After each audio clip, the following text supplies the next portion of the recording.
American Cane Self Defense, and it's Caner Tip Tuesday. Today, we are going to take a look at how to destroy an assault in just 3 to 5 seconds with your cane.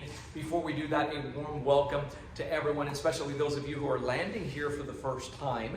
Make sure that you hit the subscribe button and the little bell icon so that you don't miss any future content. And also, jot the number down, text the letters CCC to 305-745-7839 to request the no-cost cane clarity call so that we can have a conversation about everything from canes to cane training. And if you're new to this, doesn't matter if you're new or you're experienced, this will bring clarity to all things having to do with American Cane Self Defense. Hey, we're still with the American Cane Boxing curriculum, and thank you again for your interest. Let's take a look and discuss a little bit at the anatomy of an assault. That, there's two main ways. I like simplicity and keep this to where we're looking at two main ways that this happens. Something is breaking out, he comes in, he's engaging, you get to see him, but there's other times where you're just ambushed, and here he comes with a bear hug, with a punch or something. He's coming to grab around there, and then it changes things a little bit. But I can break this down into just 3 to 4 D's, D's as in dog, in an altercation. And why do I say 3 to 5 seconds? Because when he approaches and you're still discovering whether we actually have a problem or not, I just know that he's getting closer than I need to be in all this.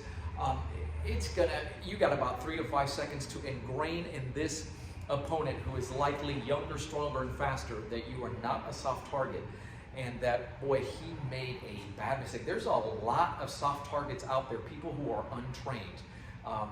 Why would he go after you? And that's what we want to ingrain in his nerve system real quick. And so the first thing is, again, this is a tool for distance. Can we keep that distance? You have to be very aware of the surrounding. And so right now it just looks like it's him, but are there any buddies around? So I have to be aware not just of where he is. I'm trying to keep everything in my 10 and 2 field of vision, but also what is around me. Is there a fire hydrant behind me? Is there something I might trip over? Because if he continues to move forward, I don't want to just blindly start stepping back. Here is where your assertive verbals come into play. And let me show you what the issue here is, what the problem, because guys, in the same way that you dedicate yourselves at being the best in whatever you do and however you serve, he dedicates himself to doing what he does well. And it can look just like just sucker punch scenario, verbal. And hey, look, man, I just lost my phone. I dropped it around here. Do you know? Whoa! And there it is. Did you see how he's a pro? And he said, I dropped it there. When he points down, boy, it doesn't matter that I have my cane or not, because I went ahead and I bit. And there he goes, he's looking down, but he's done this before. And folks, this is just to take your wallet, your watch, or whatever it is. So let's keep distance whenever possible with this. And when I mean distance, preferably striking distance. You have your ACSD 32. This is very easy to lash out here, to come out here. Keep it at a distance, because the more he closes in, the more of an angle I'm going to have to take. So the first is keep your distance. Number 2, you need to decipher and decide what it is that he wants. What is his criminal motive? And generally it either comes down to possession. Ladies watching this, it can come down to perversion. And if it's perversion, you don't have enough money to pay this fellow to leave you alone, because he's just not there. And so quickly, when he says something like whatever he said, I have my phone down here. Hey man, I'm sorry but you see how the cane precedes me. It's there to, I'm over here, because in the event he does move, then I am ready to go ahead and do the third step in this, which is, once I understand, or he asks me for something, if it's something material that is of no use to me, I rather end it right here. Here, you can take that. If I'm holding my ground, now it's time to deploy. And folks, we're not going to sugarcoat this. This is power shot. You know, they'll back off, get away, right? And you're striking in areas that he doesn't see. If he does decide to make that first move, then I want to destroy. And that would be your fourth D. You're going to deploy power shots, and I want to destroy the attacking limb. If I take out your limb, I win every single time, because now that limb is no longer good. Take out that leg. Come on over and crack that, that clavicle. Notice not one time that I tell you destroy that individual. Only you can make that decision based on the situation that you're in. But also determine that target. He comes over here, boom. I'm not going to get cute, you know, with a strike that's coming here and lift it. See how quickly he goes, especially to the midline. Right? So here's that limb, boom, take it out, take him out.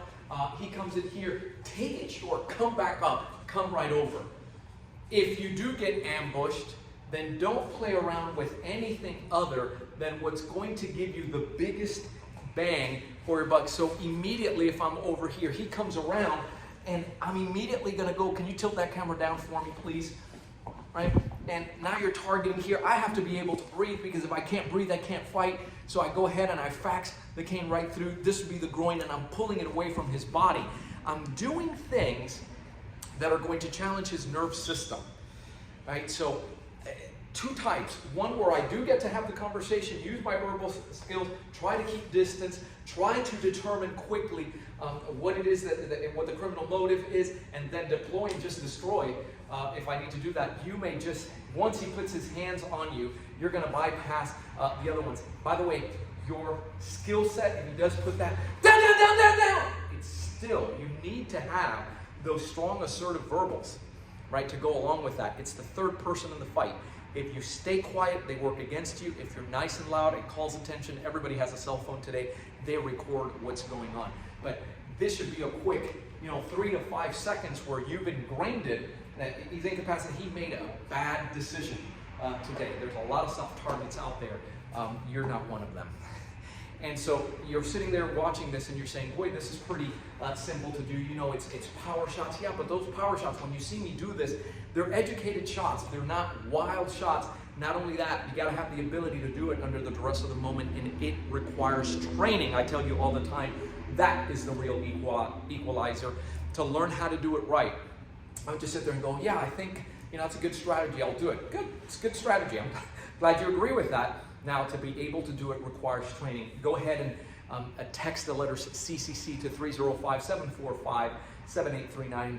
Jump on a call. Find out how to do it right from the onset. Because you can. This tool, it's a tool of empowerment, but that's assuming that you have training. Training remains the real equalizer. Guys, thanks for watching. Keep caning. Stay safe.